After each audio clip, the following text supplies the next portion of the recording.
I covered for my sister's lies for 12 years. Then she exposed me at my wedding, and I found out. She planned it. I never thought I'd be the kind of person to cut off my own sister. But after what she did, I don't know how I could ever trust her again. I'm 31, married now, and this happened about 8 months ago. Even writing this still makes my stomach tighten. I have an older sister, Rachel. She's 34. Growing up, she was always the difficult one. Not violent, not cruel. Just careless in ways that always seemed to hurt someone else. And somehow that someone was usually me. When she skipped classes in high school, I covered for her. When she failed college courses, I blamed bad professors.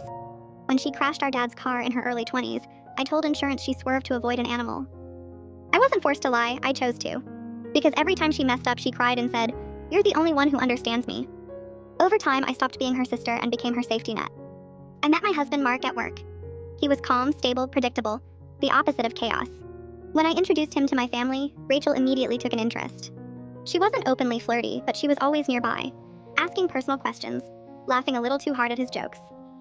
Mark noticed and once joked, "Your sister interrogates better than HR." I laughed it off. That was my first mistake.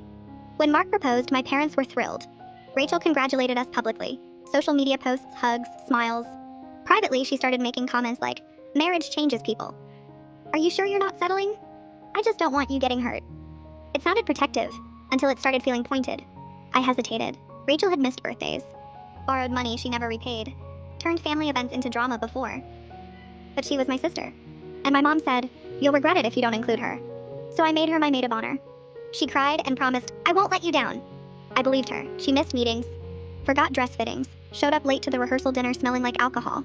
The night before the wedding, she disappeared for hours. When I asked where she'd been, she said, "Weddings bring up stuff." I was too tired to push. The ceremony itself was perfect. I remember thinking, we made it. Nothing can ruin this now. I was wrong. At the reception, just before speeches, Rachel asked if she could say something unscripted. I hesitated, but the DJ was already handing her the mic. She started light jokes, laughter. Then she said, "Most of you don't know this, but Mark actually came to me first when he met our family." The room went quiet. She continued, "He told me I was more his type. I just wasn't ready back then." I felt my stomach drop. Mark turned toward her, completely confused. Rachel smiled and added, "So technically I passed. And now look at them." She handed the mic back like nothing happened. There was no screaming, just whispers. People pulling Mark aside, my dad staring at the floor, my mom crying in the bathroom. Mark swore it never happened. I believed him.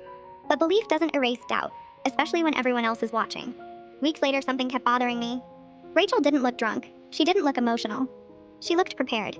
The timing, the wording, the confidence. It didn't feel like a mistake. It felt rehearsed. While canceling shared wedding expenses, I logged into an old family email account we all used years ago. That's when I found it. An email from Rachel to her best friend, dated 3 years earlier. "If she marries him, I'll make sure people always doubt it." Another message said, "She thinks I'm chaotic, but I'm not stupid." I just wait. My hands were shaking. This wasn't jealousy, this was resentment. Buried deeper was a draft email. Never sent, addressed to Mark. Subject, I should have said yes. The timestamp, 2 weeks before my wedding. Mark swears he never received it.